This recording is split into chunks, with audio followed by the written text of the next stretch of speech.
Joe, do you know what Superman's biggest weakness is? No, what's Superman's biggest weakness? Bucking horses. Christopher Reeve joke. Little dated. Oh, Fell off a yeah, horse. that's right. Christopher Reeve. Paralyzed him. I remember. He was Superman, right? He was Superman. Wow. And see, so the horse, That works on a lot of levels. you know. Try it again. Okay. Hey, Joe. Yeah. Do you know what Superman's biggest weakness is? Bucking horses? Hey, everybody. This is Jacques.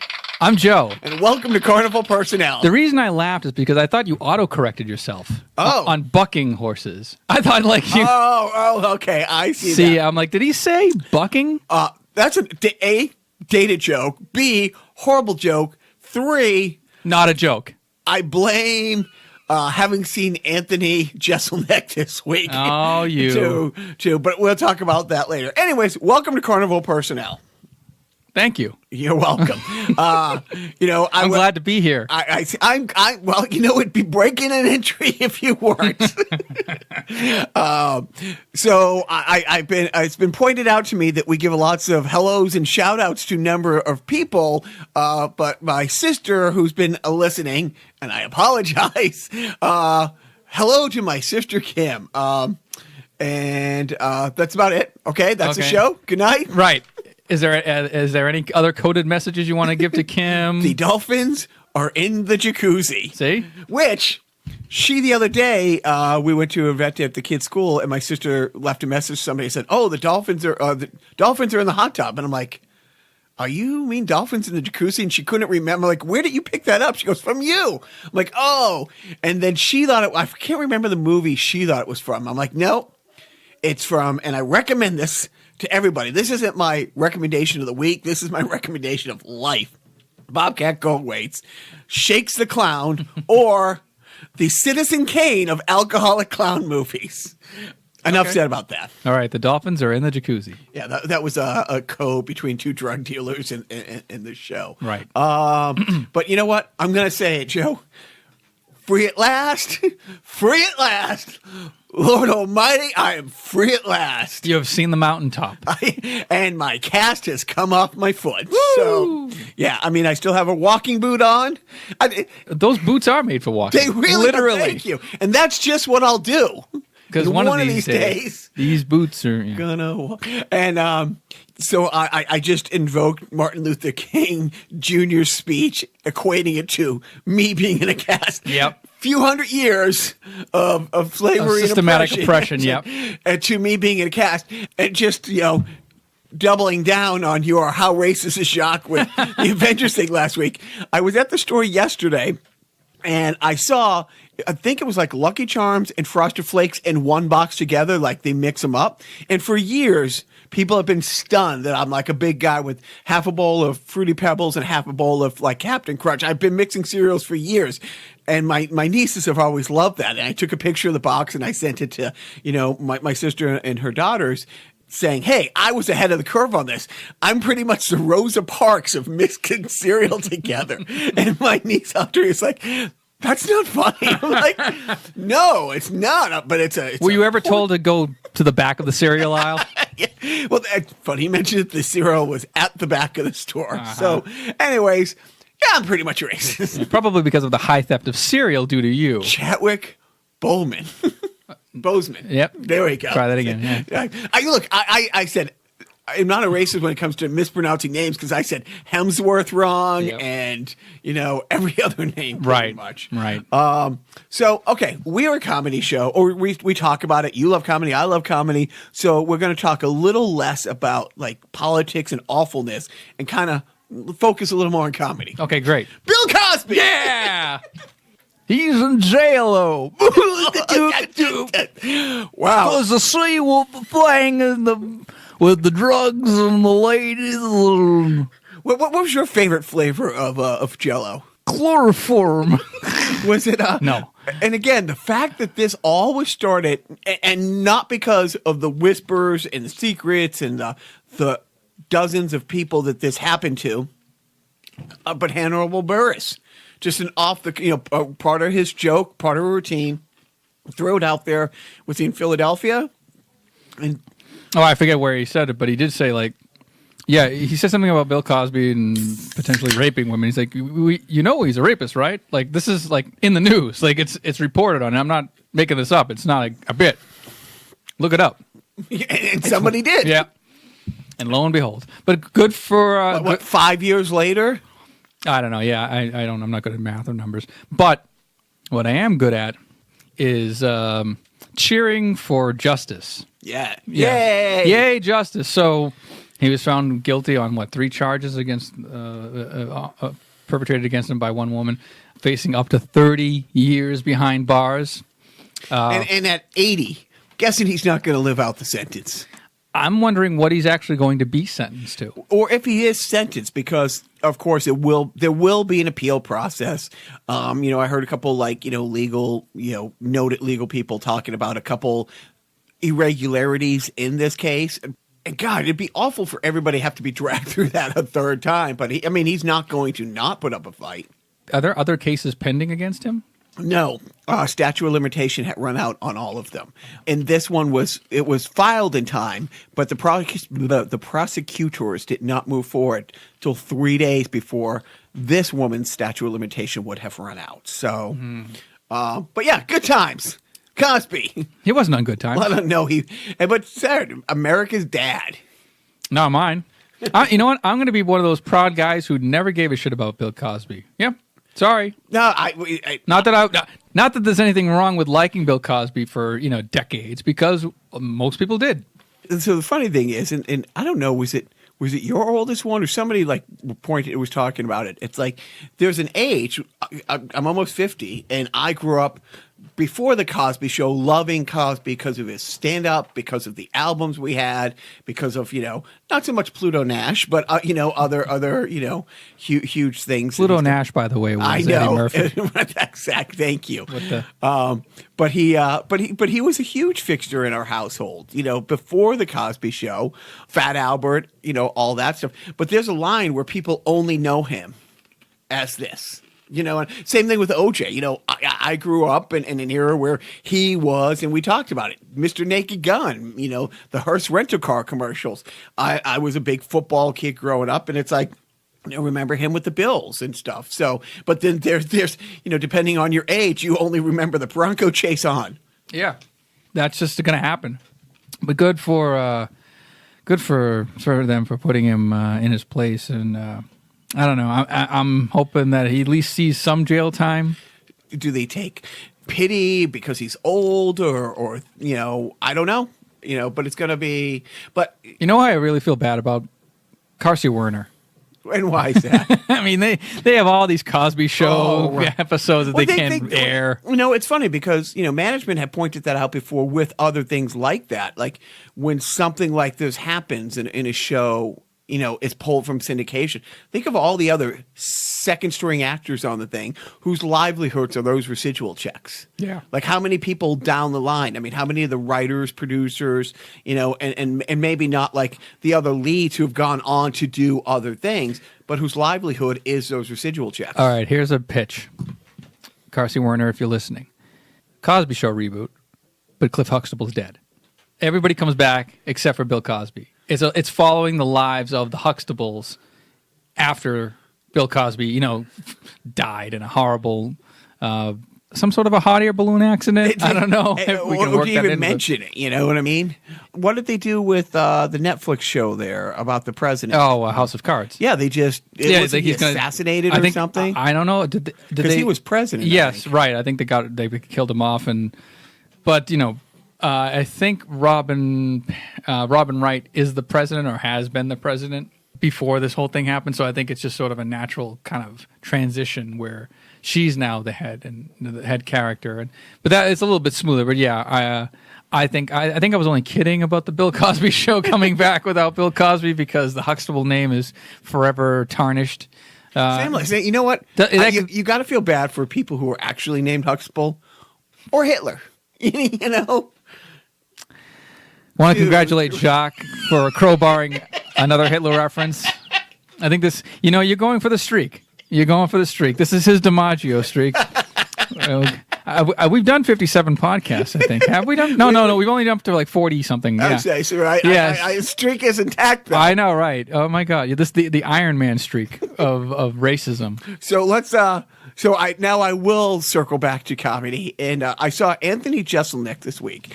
If you don't know who Anthony Jeselnik is, in 10 years, listen back to this and then cringe because you know something awful is going to happen against Anthony Jeselnik down the road. You know what? Maybe it's the opposite. Maybe it's one of those things where secretly he's like spends his time like rescuing cats from trees. He's with the Peace Corps. Yeah. Habitat for Humanity fund.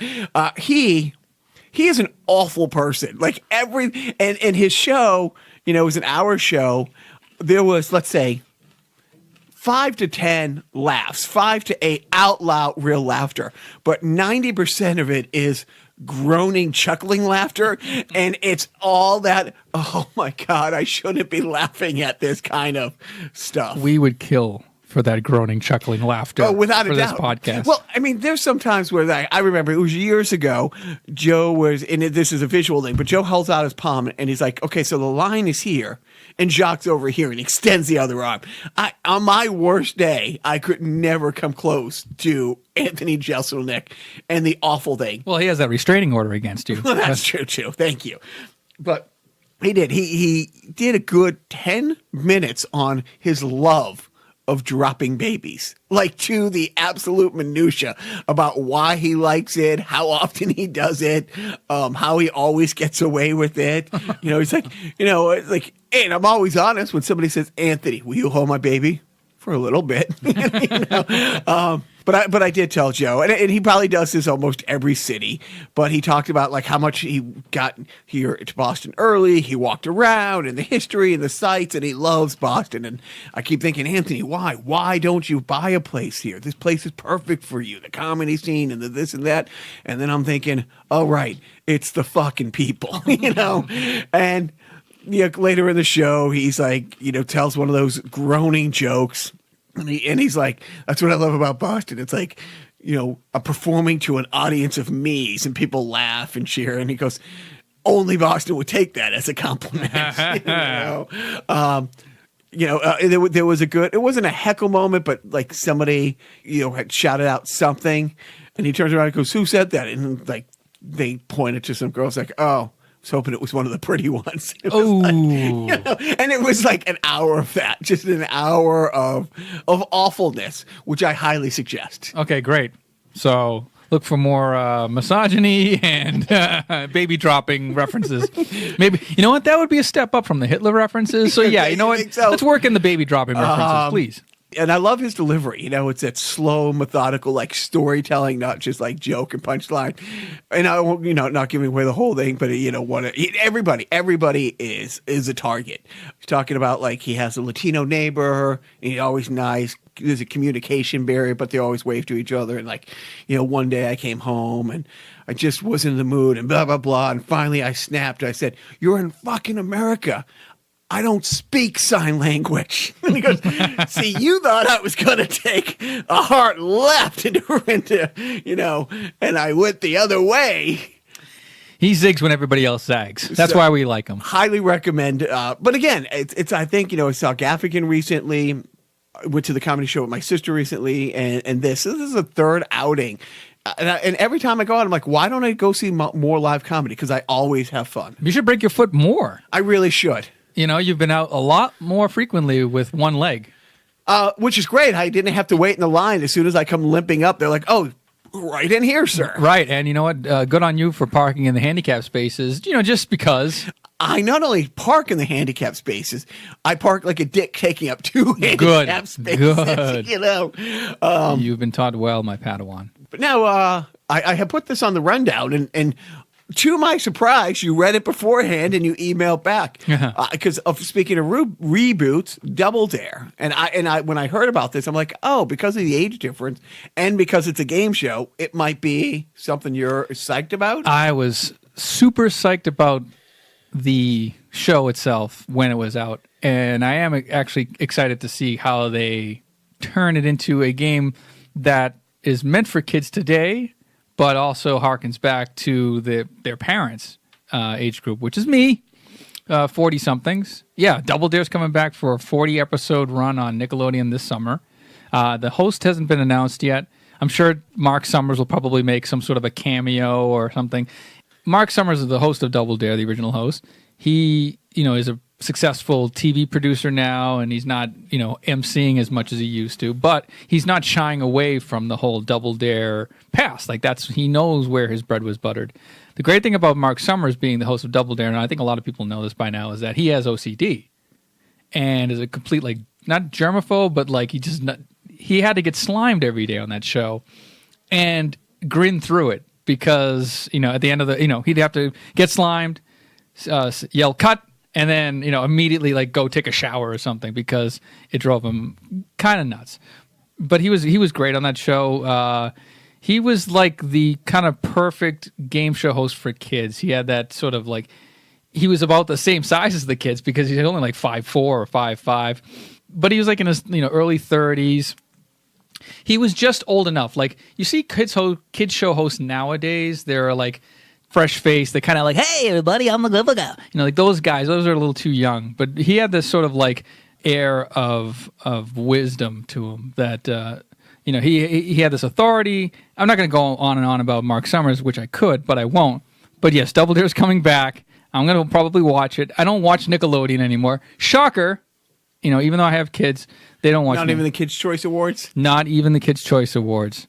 I think that, I would watch SpongeBob. I mean, everybody loves SpongeBob. I mean, don't get me wrong. I'm not a prude. I can't hear you. But, yeah, I'm looking forward to it. And I'm also trying to figure out how to get the fuck on that show. I think there was some, ideas milling about bringing back Double Dare, but for adults. Like an adult version of Double Dare. Hello. Yes. The physical challenges, indeed. Of course, now we're 40, so physical challenges are getting out of bed without groaning. Going through the night without peeing. No, I'm out. I already lost. So when I put this on the rundown, and Joe wrote back, he goes, yes, I like Double Dare. I even have the board game. Not the board game, the home game. And I should have brought it down to show you what it is. But it's a monstrosity. And it's great. It comes with all these little foam pieces, and it comes with these a stack of cards and instructions on how to use these parts, like these rings and hooks and foam balls and cups and stuff, paddles. So wait, is this the adult version? Yes, it is. Okay. I didn't get to the chains and the ball gag. Didn't come with a 1-ton human hamster wheel, which I don't think you even know what I'm talking about. I don't. Oh my God. But so I wanted to back up a little bit. So the host has OCD. Did it develop during the show, or did he sign a contract knowing that every day he was going to be? I think he knew, but he's a professional. He was just okay, this is sort of what I'm going. This is my gig. Okay, let's do it. Yeah, so I don't think he developed it over time. It's not a chicken and the egg thing where it's just normal person going in, OCD freak coming out. I want to be a rock star. I just hate performing in front of people. Yeah, right. All right, Carly Simon. You should see an obstacle course run. Have you ever seen an obstacle course run on Double? Have you seen one frame of Double Dare? I've seen clips, but yeah.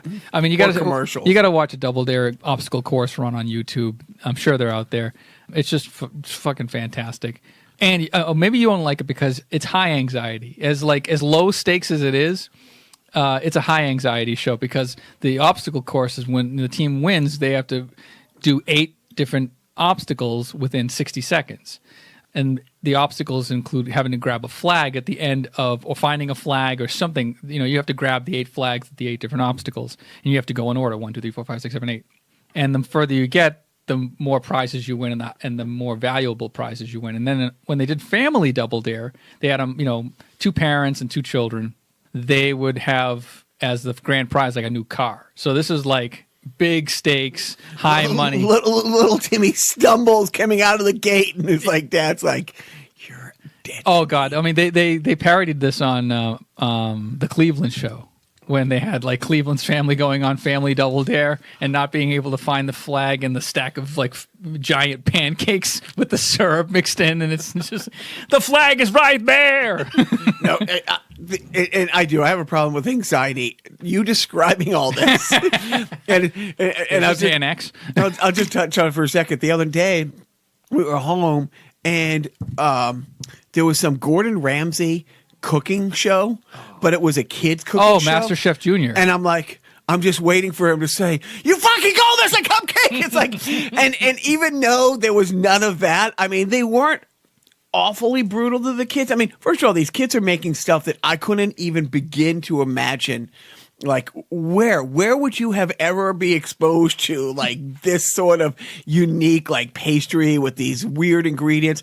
And they're like, the kid made a cream puffin. It's like, oh, the fluffy part in the middle congealed too much and blah, blah, blah. And the kid is like fighting back tears. I'm like, what are you doing? It's like, why are your parents, like the parents are like, why are you letting the kids on this? Because even if your kid does a great job, he's going to get cut. And look, I know you get cut from teams and this and that, and it's life. But these are like my little guys. And it's like. Right. At least when you get cut from a team, you're only embarrassed around the people who see you get cut from the team. Here, it's everybody that's watching the show, and it's on the internet forever, and it's. I couldn't, my anxiety, like, when I was waiting for Gordon Ramsay to start calling them names. It's like swearing at them relentlessly. Now, moving on to more important topics. I will ask you, the listener, and you, Joseph, my podcasting compatriot. Haven't seen Infinity Wars yet. Management is doing overnights at work since it came out and for another 5 nights. And it's the whole, we got to see it together as a family thing.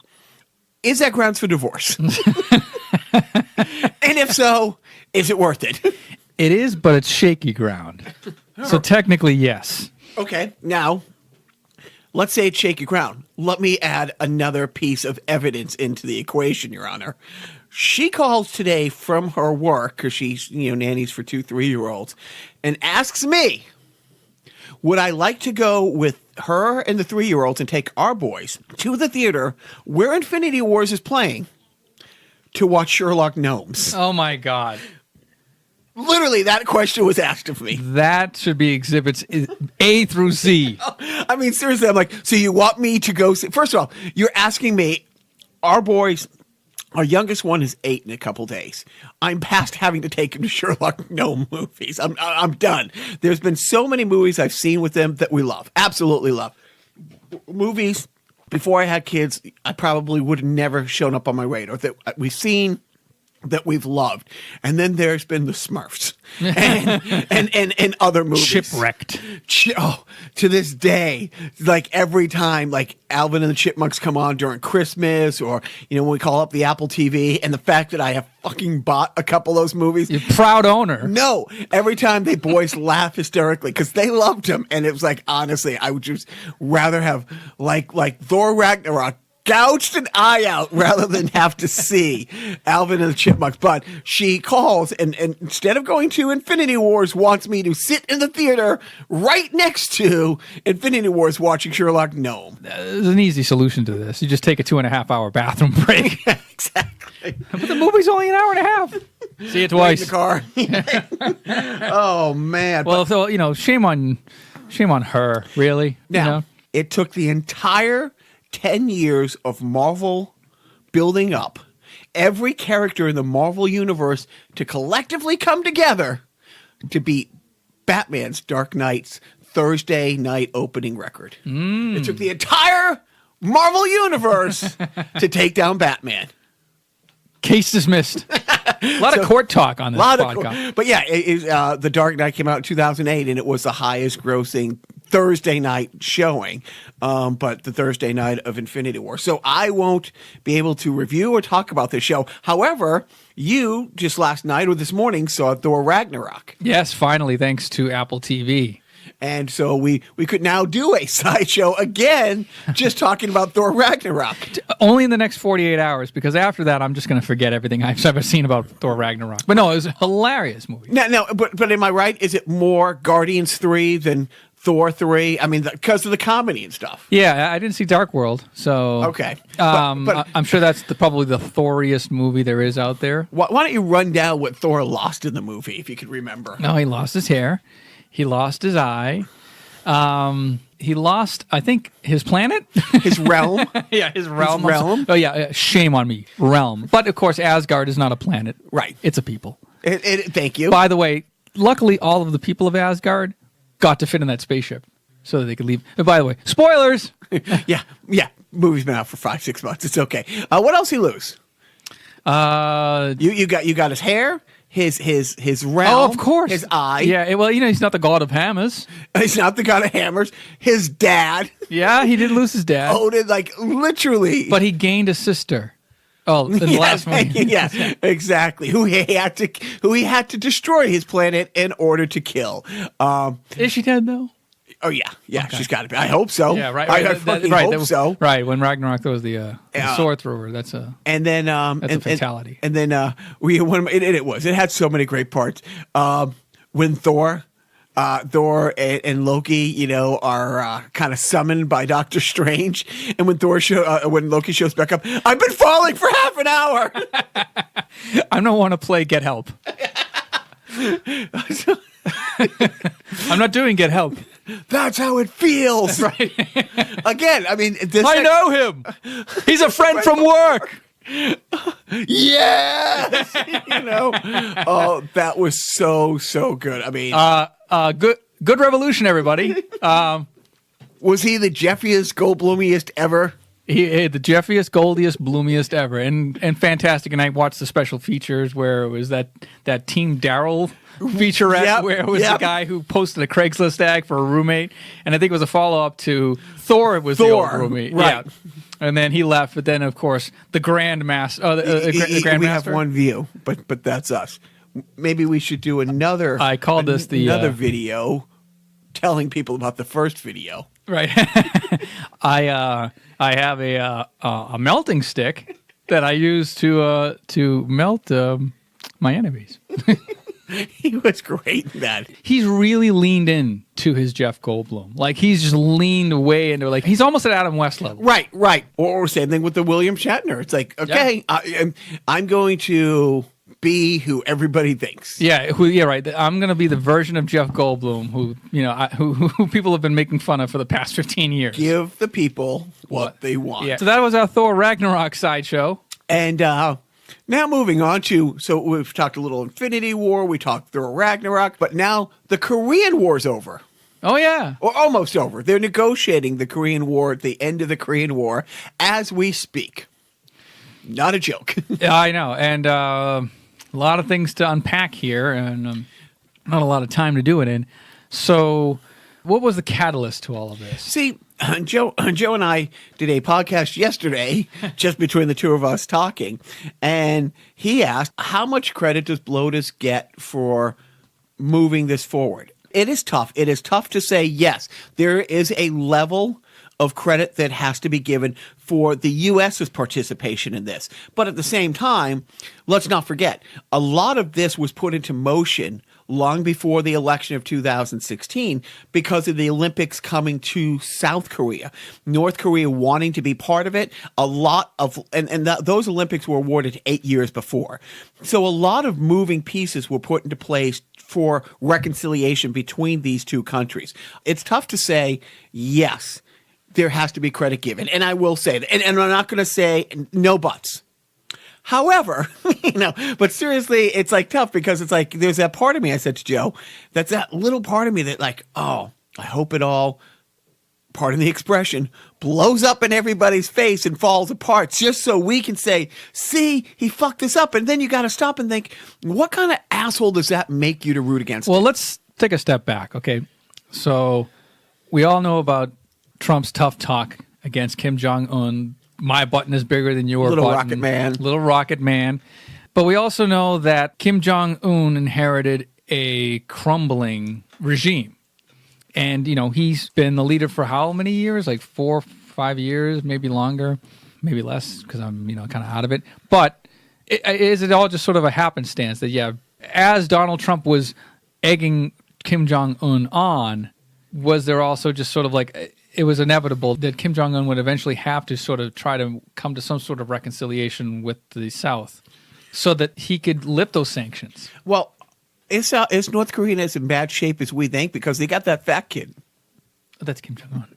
Right. That's what I mean. Yeah. North Korea, because they got that, was it the interview, yeah. But they have a fat kid. The fat kid, yeah. On the other hand, do you give credit in a way to Kim Jong Un because of in light of the sanctions and in light of the scorn of the rest of the world, he kept testing his missiles. And he fired the missile, like, when he's like, when Blotus was like, if you test another missile, that's the end of you. The very next day, he shoots a missile over Japan, which, as we had Biff on the show, it's like, yeah, that was a lot bigger news than anything going on here. And did that force people to the table? Because now China had to step in. And we just found out recently, well, again, if you follow it along in the timeline, the Olympics moved a lot of things along. North Korea wanted to be more part of the Olympics. They actually marched in the stadium together. But since then, it's like, Kim Jong Un had left North Korea for the first time in his life to go to China and meet with, their prime minister.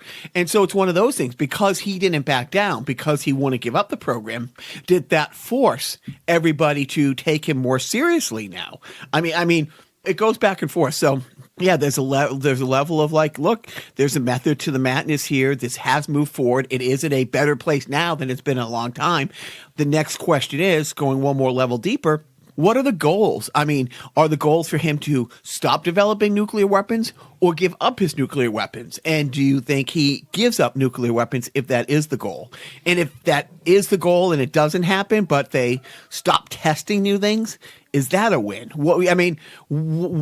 Because we know with this administration, there's always a moving goalpost. So going into it as of now, what are they saying is the objectives? North Korea just wants those sanctions lifted because their country cannot sustain itself the way it's going now, and this is. But at the same time, they're still not going to have any free speech. They're still going to be They're still going to propagandize everything and filter everything through their one state television and whatever one state newspaper. The people are not going to be all of a sudden like. I don't think they're going to be able to like freely tour the South. They're not going to go to South. They're not going to open up the borders. The wall's not coming down. The little blue house is probably going to stay put. There's still going to be two Koreas, I believe. Right? Yeah. Oh, without a doubt. Yeah. No, but I'm saying. Oh, you're talking about from Blotus's point of view. Yeah. Is getting them to stop testing a win, or is getting them to give up their nuclear and let people come in and disarm the nuclear? Honestly, from Blotus's point of view, this is where we start to get to the normalization of Donald Trump, because there is no normal with Donald Trump. Right. The only thing that Donald Trump wants out of this is credit. Credit for good, like whether anything is a win. Well, he did save the Olympics, remember? Yes, exactly. He saved the Olympics. Yes, he saved the Olympics. He wants to be the first U.S. president to meet with North Korea. So here's the funny thing. So look, rooting against it. That hasn't happened, by the way. That's the other caveat. This is kind of half done as far as Donald Trump's involvement is concerned, because he could take credit and take a victory lap about getting the North and South to talk. But at the same time, there's this summit that Donald Trump and Kim Jong Un are supposed to have at some later date in some unknown location or yet to be determined location. That could get all fucked up. Well, so that's the thing. So I would like to know what the stated goal is going in. I don't ever see Kim Jong Un, because I think, as I said, for him to let inspectors come in and take apart their missiles would be crazy. I mean, it's the one thing that has probably kept the world at bay. And we've gone through the history of the countries that have disarmed and then had tanks rolling on them. So I think he's smart enough to not say, but we'll stop testing, we'll stop developing, but we're going to keep what we have. And yeah, but like I said, the North and South have been talking for a long time. They entered the stadium together in the Olympics as a united front. They let North Korean hockey players play on their, South Korean hockey team and stuff like that in it. So this has been tricky. Here's one fun fact. Did you see the clip where Kim Jong Un walks across the demilitarized zone? Yes. And he actually steps foot into South Korea, and they take all the pictures, and then he holds hands with Moon, the president of South Korea, and they take 2 steps into North Korea, and they take pictures there. Yes. And they held hands together. You know who doesn't hold hands? Who? Flotus. Uh-huh. You've seen that clip? Oh, yeah. Okay, I'll ask you. What has made you happier? That clip or the clip where his hair blows up and you can see? I'll take a good Wind versus Donald Trump meme any day of the week. Honestly, it's one of those things. It wasn't like she missed the high five, or one went to shake hands and one went to fist bump, and there was that awkwardness. No, like recoiled in horror. She's not happy with her current husband. So there is that twinge that wants this to fall apart, but then it's like, yay, let's have it all fall apart and have the North Koreans keep starving. It's like, what? No. No, we don't want it to fall apart. We just want Donald Trump to not be credited for putting this together. But look at the other positive things he's done just this week, like brushing off the dandruff of the president of France. That wasn't there. Right. Dude, it's like, why? Why do you have to go out of your way to... Because he's a dick. Be a prick.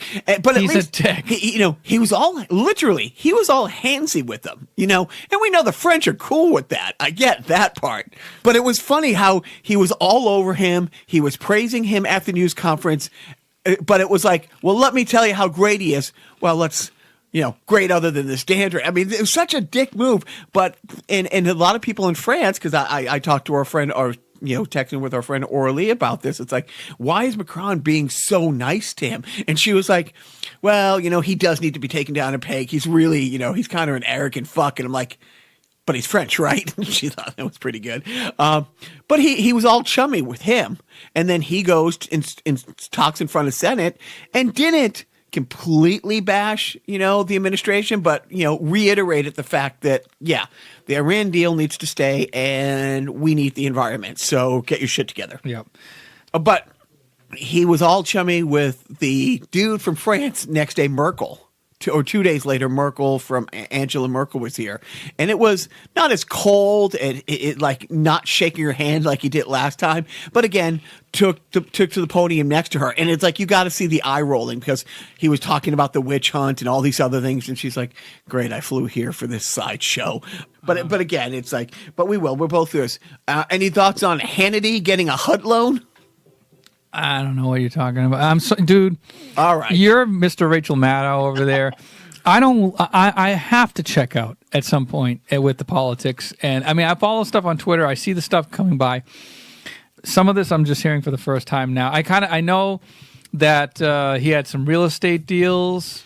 Well, HUD, which is run by Sleepy Ben Carson. I think isn't Sleepy Ben Carson what Trump had called them? Okay, all right. It's housing for the poor. Yeah, housing and urban development. Of course, being run by a black guy. Urban. It's right in the name. Right, which he has taken out anyways. But HUD approved a $5 million loan for Sean Hannity to buy some real estate investment because, Sean Hannity's having trouble like making ends meet. And I'm not sure if that deal was put together by Cohen or if it, but anyways, I mean, he is the swampiest of swamp. So, and the last political thing is the Muslim ban that is being, heard again in the Supreme Court. You've been following like since day one. Mm-hmm. The Solicitor General, Noel Francisco, representing the United States, referred to... I left my heart in Noel Francisco. Thank you. But you're a dynamite crowd. He referred to Islam as a country. Oh, boy. And that is who's representing the United States. How old is this guy? He's 40, 45, 50. Oh, okay. I mean, he's an esteemed lawyer arguing case on behalf of the U.S. government in front of the Supreme Court. Well, he is confused because there is such a thing as the Nation of Islam. Right. So I think that's maybe like he thought Louis Farrakhan was the president of Islam. Oh, either way, that's who's representing you, the people, in this case, in front of your Supreme Court. You're welcome. Oh, boy. Anyway. Enough of the swamp. Oh. Let's get to... That's my swamp. My land. I need a $5 million loan from the government. When did Willie need a loan from the government from The Simpsons? All of a sudden, you're switching to Willie. Well, I was trying to do a Scottish accent from Shrek. Because if it's not Scottish... It's crap. And now, the defunct sponsor of the week. Beware, America. Based on the original hit Double Dare, it's Primetime's all-new Family Double Dare, where kids put their parents through the ultimate physical challenge. Is that disgusting or what? It's slippery. It's slimy. It's messy. It's the all-new Family Double Dare. Premieres Saturday, April 9th. All right. Joe's favorite time of the day, sport. Woo! This past couple days, the NFL draft, which is always, it amazes me how huge the draft has gotten, where they fill a stadium, where people come from all over, round the clock, coverage of it. I do love how, Goodell gets booed so mercilessly, but and gets paid so handsomely. But focusing on what's important, the Patriots draft, it's a little wonky. Everybody thought they were going to take a quarterback. They used their first 3 picks and have traded away their next 3 picks for 6 picks next year. And people are like, did you see how that game in February ended up, and how you let a backup quarterback put 41 points on the board? Maybe those picks could be used to, let's say, not let a backup quarterback put 41 points on the board. And then the conspiracy theorist is they flipped the picks that they got for Jimmy Garoppolo to more picks next year, so he can say, I didn't trade Jimmy Garoppolo for a second-round pick. I traded him for 4 picks. And it's hard to focus. I don't really care. I'm still not on the bandwagon. It's not football season unless you're counting the Massachusetts Pirates. Yes, the arena football. Which I think you're going next week. Didn't you and Jim say? I can't go to next week. Next Sunday? A week from Sunday? Next Sunday. I do have that monster truck rally, but then I also have a recital for my kids, so I'm out. So you're going to be a good dad. So now you decide to be involved in their life? I got to keep this con going, man.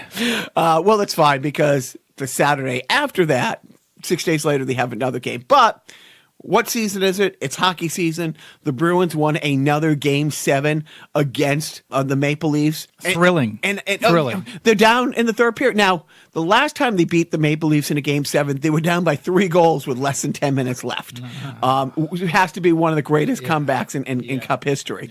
This year, they were only down by 1 goal in the third, but they came back, and there was that little twinge that says, oh, I do. I feel bad for Leaf fans. It's like, are they the Washington Generals? and look, I don't follow baseball at all, but the same night, and it doesn't matter, this one of 162 games, but the Red Sox won in Toronto that night as well. It's like, we can't even have fists. We can't. Insult to injury. Yeah. And my good friend Scotty Black, born and raised in Toronto, but was a Bruins fan. And I kind of think, is he like taking him down from the inside? Exactly. I mean, he's always been on the outs because of it. Why he loves the Bruins, growing up there. Yeah. But he had, well, I guess every man has his breaking point. I mean, when was the last time the 67? Yeah, thank you. Before I was born. Wow. Yeah. So, and again, it's like, it's true. It's like, with not winning the Super Bowl, it's like you almost wish you didn't make it. Is it less heartbreaking to have lost the AFC Championship game or the playoff game beforehand than get all the way there? To get to a Game 7, to have a lead in the third, and that's got to be a long 2-hour flight home. Mm-hmm. That's just brutal. But my second favorite team, the Golden Knights, the expansion NHL darlings, swept the LA Kings and won Game 1 of their round 2 against the Sharks 7-0. I mean, they are a bullet train going through the night. Great for them. Good for them. Yeah, you kind of want to see them go to the Cup and crush the Bruins, I'm sure. Yeah, that's what I want. But I don't want to gloss over this. And this is not InfoWars news. The NHL has officially asked Brad Marchand to stop licking other players. Wow, they put out a memo. They they literally called and said, yeah, cut the shit. I mean, look, I have buddies and juniors and stuff like that who would you give people a face wash, with their gross gloves, or in fights, just smear spit on there. Just gross, stupid stuff. I mean, fun fact, men are gross. Put that out there. But I guess Brad Marchand has a habit of in close contact, just licking the side of faces of people just to gross them out. Yeah, speaking of gross, look at how bad I'm pitting over here. Jesus Christ. It's like, we have one nice day in New England, and I'm sweating, or Nixon over here. So that covers it with sports. So now... Oh, is that all? Now, it is time for the random video game review. Well, time for me to sit down. What? I got the walking boot, but I can make it. Jacques gonna hobble over and not Chevy chase his way to my game shelf, and I guess you're gonna. I got the whole spectrum. You got the whole spectrum, like my autism. Just get on there. Just grab anything. I'm not gonna look at you. Finally, I get an excuse not to look at you. He's gonna grab a game off my shelf. And this is a little bit tougher because I don't know which side, at least last week when I was pulling the game off my own shelf, but still not looking, I at least knew what area I was pulling the game from. Here, I don't know, but I think he pulled a PlayStation 2 game out. I think. And I want to say it's probably a game I might have already reviewed. I don't know. Let me look over here. It's in the L's, if it's what I'm thinking. Is it in the L's? Yeah, I mean, it's not. It's before Looney Tunes and Lara Croft. Oh, maybe it's between K and L. Fuck it, I give up. I don't care anymore. Fuck this podcast. Oh, it's one of these like hard to. Oh, it's Spider-Man 2. Okay, I was way off, but it was a PlayStation 2 game. Spider-Man 2, one of the best Spider-Man games. It was heralded as kind of groundbreaking in that it was like one of the first open world. This is like pre-Batman Arkham Asylum and all that. But you're in a more open world version of New York City. I think it used the same like engine as Grand Theft Auto. I don't think you can, beat up hookers in this game as Spider-Man. But you go on side quests. You have the I think they're I don't know what the full story mode is, but I know that side quests are plentiful. You have to rescue people from being mugged. You even deliver pizzas in this game. You can go on like pizza deliveries. Yeah, like a side thing as your for side Peter? quest. Yeah. No, as Spider-Man, not Peter Parker. As Spider-Man, you're delivering pizzas. I think. I only say I think because I've played this game maybe once or twice, but I've read reviews and seen videos about it enough to know that that's a thing. And it's a fun game, and I probably will want to play that more before I lose all articulation in my hands due to arthritis as I age off this mortal coil. But PlayStation 2's Spider-Man 2, I think it's a good. Check it out. I have trouble finding like the actual pricing on what it is. I don't find that cover. I find other. Oh, this ones. cover? Oh, this is a GameStop generic cover. Okay, That's why. So Spider-Man 2 for the PlayStation 2. It looks like, here's the disc.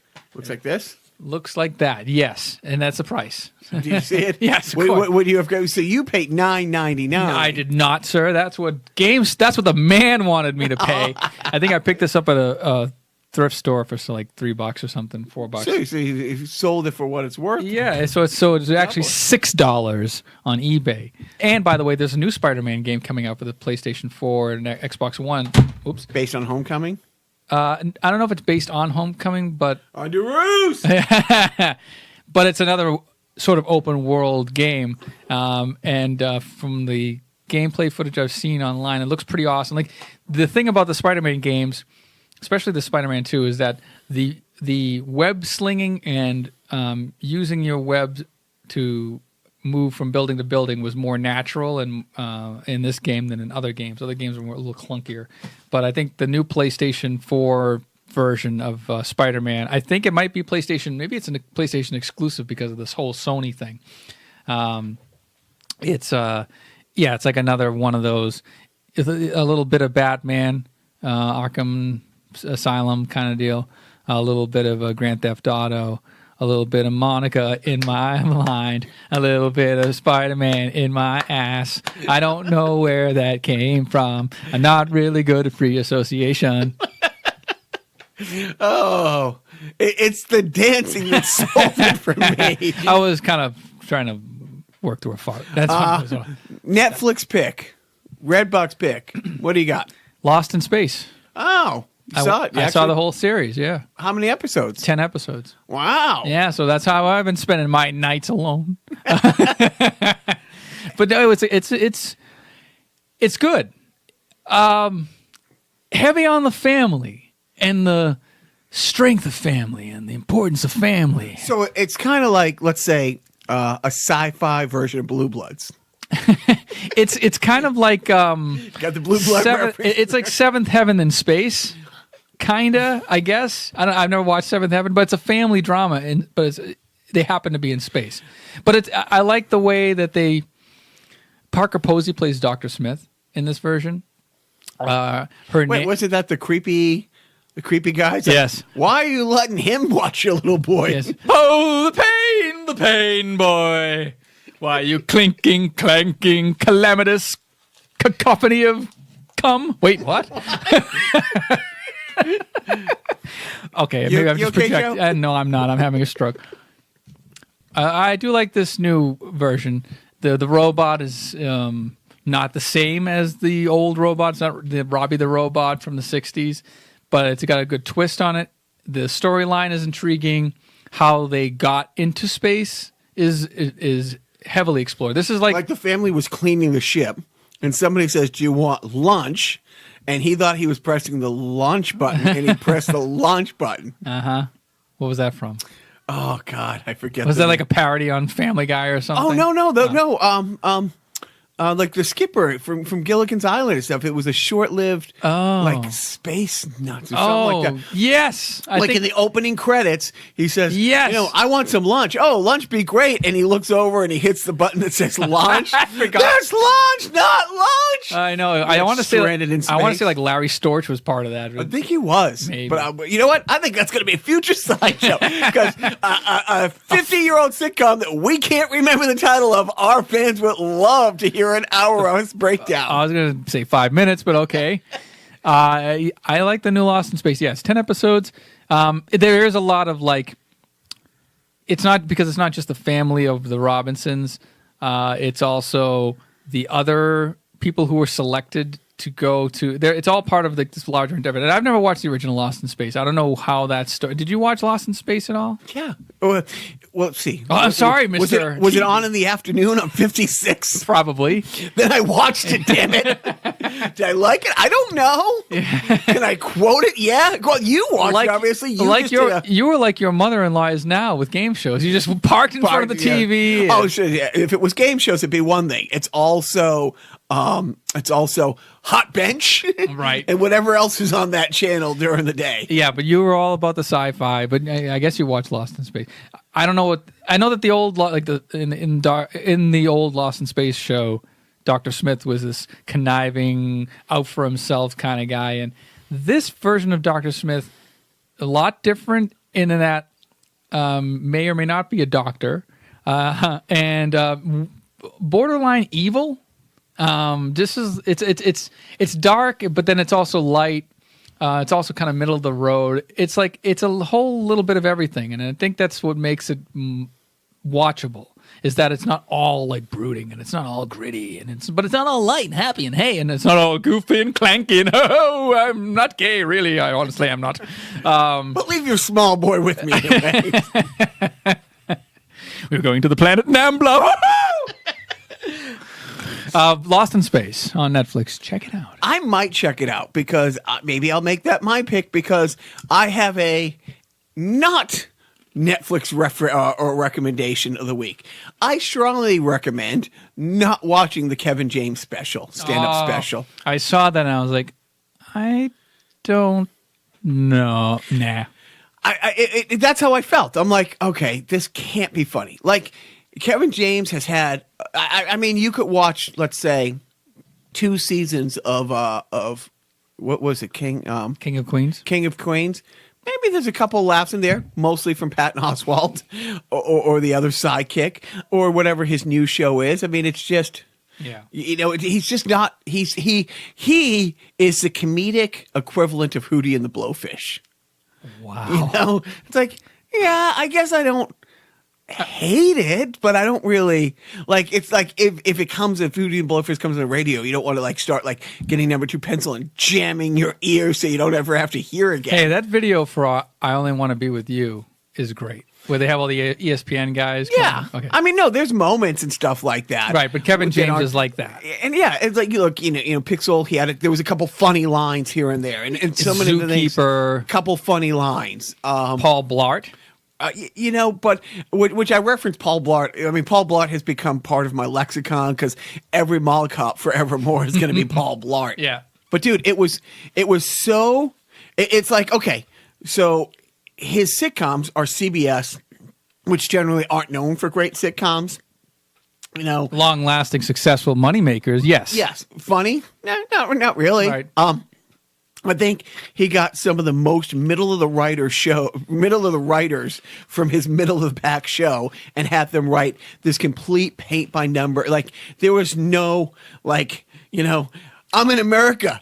I don't speak sign language like left turns that you wouldn't expect. So you watched Kevin James's stand-up special and you went, yeah, I could see him going there. Yeah. Exactly. Oh, okay. Oh. He went there and that actually makes sense. He a good 15 minutes on people like, you and I with like kids with food allergies, like,